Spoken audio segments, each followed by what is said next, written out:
Good morning, students. Welcome you all to my YouTube channel PC Academy Kurukshetra. My dear students, today I am here to discuss along with you the most important article. The article is Biot-Savart law. This article I have taken from Unit 3 Magnetic Effects of Current and Magnetism, Class 12th. बहुत ही important article है। 3 marks का या 4 marks का ये article CBSE आपके board के exam में आपसे पूछती है। क्या है आर्टिकल, आज हम इसको डिस्कस करेंगे। Article is Biot Savart's law. Biot Savart's law. Now what is Biot Savart's law? It is an experimental law predicted by the Biot and Savart's. 2 scientist थे ये, बायोट और सवर्ट्स। दोनों ने मिलके इस लॉ को डिस्क्राइब किया था। ये एक एक्सपेरिमेंटल लॉ है। It is an experimental law. It is an experimental law predicted by the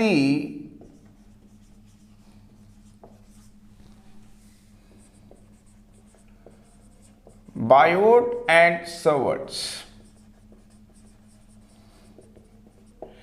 2 scientist थे, बायोट और सवर्ट्स। उन्होंने मिलके एक एक्सपेरिमेंटल लॉ डिस्क्राइब किया। ये लॉ हमें किससे डील करना सिखाता है? This law deals with the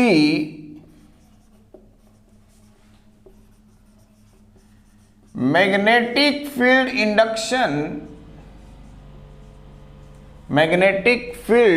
induction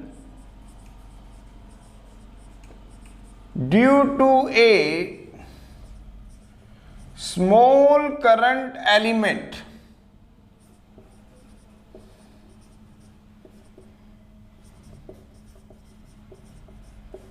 at any point P.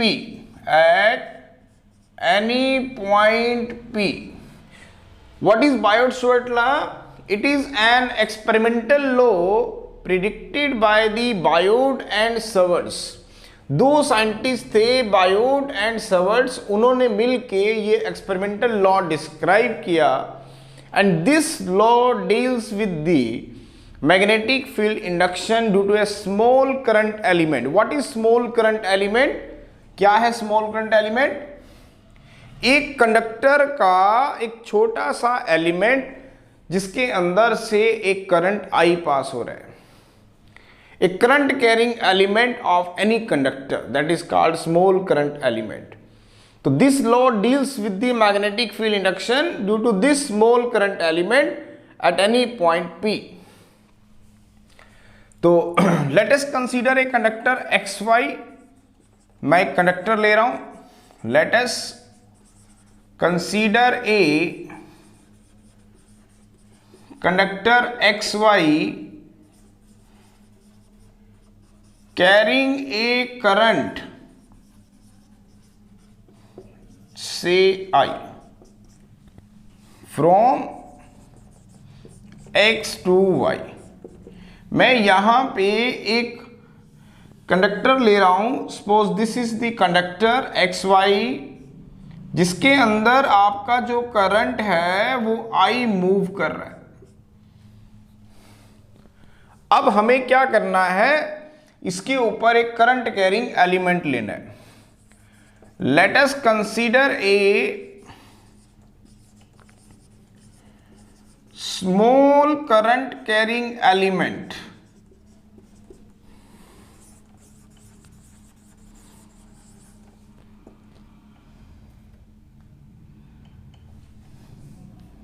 current carrying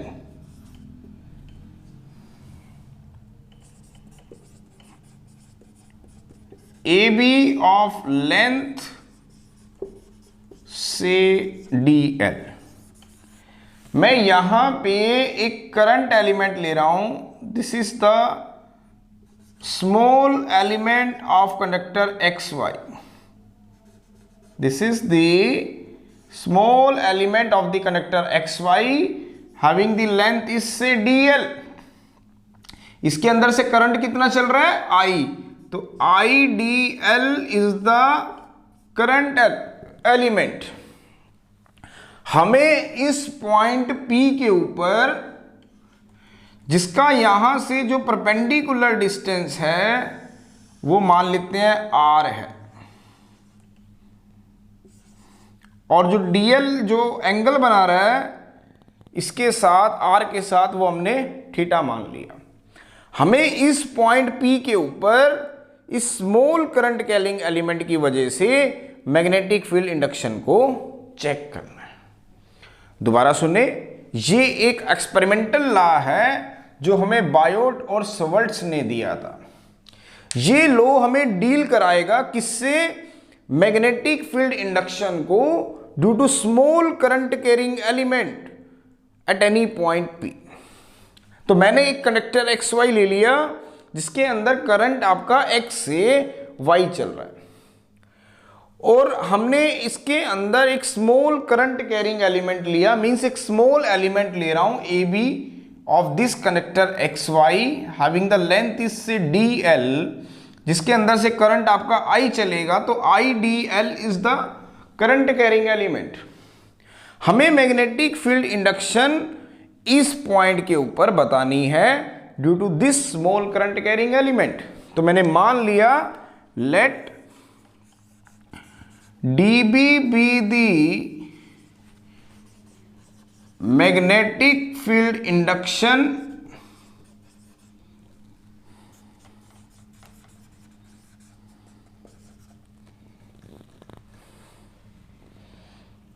let dB be the magnetic field induction at point P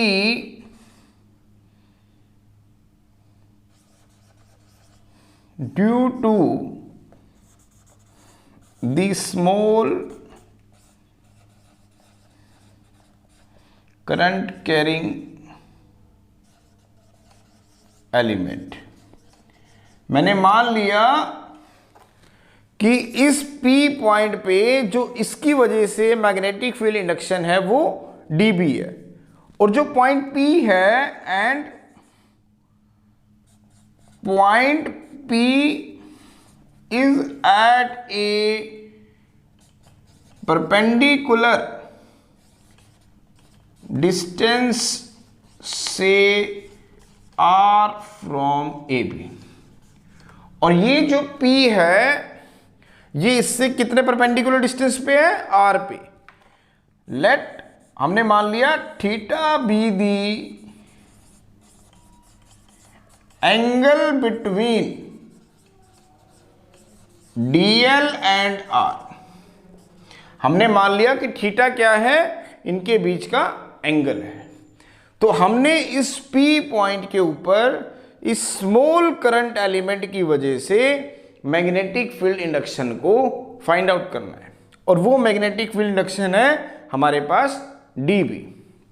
then जैसा कि ये एक एक्सपेरिमेंटल लॉ है, तो according to this law Biot और सवर्ट ने हमें क्या बताया कि जो dB होगी वो डायरेक्टली प्रोपोर्शनल होगी किसके, I के, कि कितना करंट इसमें से फ्लो कर रहा है। सेकंड, dB डायरेक्टली प्रोपोर्शनल होगी DL के, length of the small current carrying element. Third, dB directly proportional होगी किसके, sine of angle between DL and R। Fourth, dB जो होगी इनवर्सली प्रोपोर्शनल होगी किसके, R स्क्वायर के।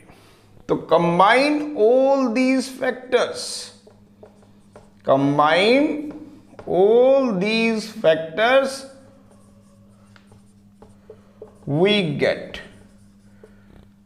तो इनको कंबाइन करेंगे तो dB आएगी directly proportional to I D L sine theta by R square. इस प्रोपोर्शनैलिटी को हटाएंगे तो एक कांस्टेंट आएगा, that is K. I D L sine theta by R square, where K is the constant of proportionality.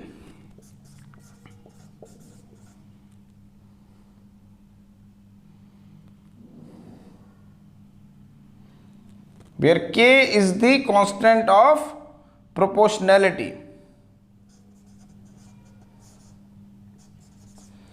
k is the constant of proportionality। इस k की value क्या होगी? That is mu not upon 4 pi in SI system. और इस k की value क्या होगी? 1 इन CGS system.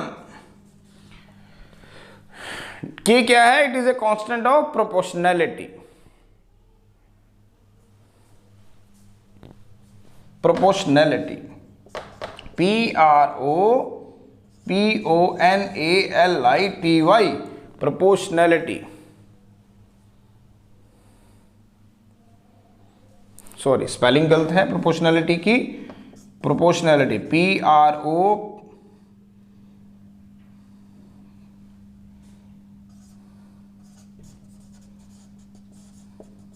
proportionality, where k is the constant of proportionality।